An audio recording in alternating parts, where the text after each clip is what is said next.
You've heard the phrase getting baked when it comes to smoking marijuana, but how about baking with marijuana? There is a new marijuana baking powder on the market. The makers say it's easily sprinkled into baked goods. You can dissolve it into water to deliver a consistent THC dosage, something that other powders and maybe oils can't do. The question is whether or not this is a good idea.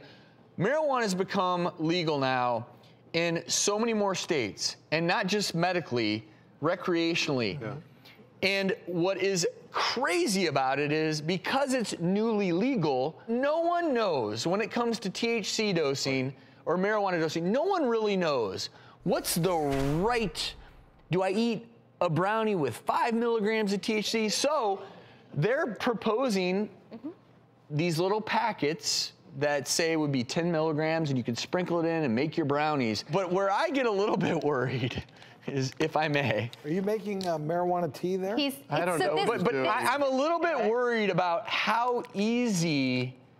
It's all over the table. Hey, you're wasting some. But this is, I think it's important to point out, this particular powder. Don't spill that. Was basically called THC Design Mix, and it was introduced in California because it's theoretically soluble in water.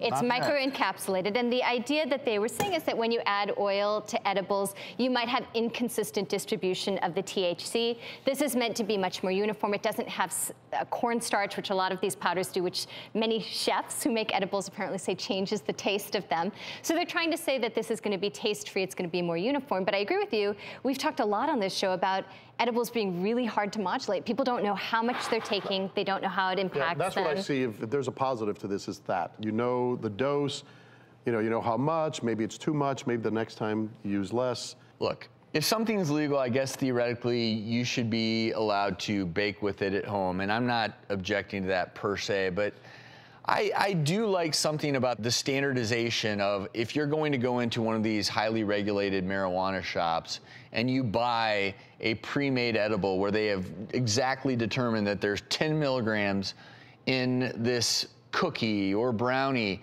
I trust that process a lot more than going over to a buddy's house. It's like, hey, come try this brownie. It's awesome. Sure. I don't have a lot of faith. Well, you don't know how that 10 milligrams in that one packet was distributed, even if it's being distributed uniformly. Is it in one brownie or 6?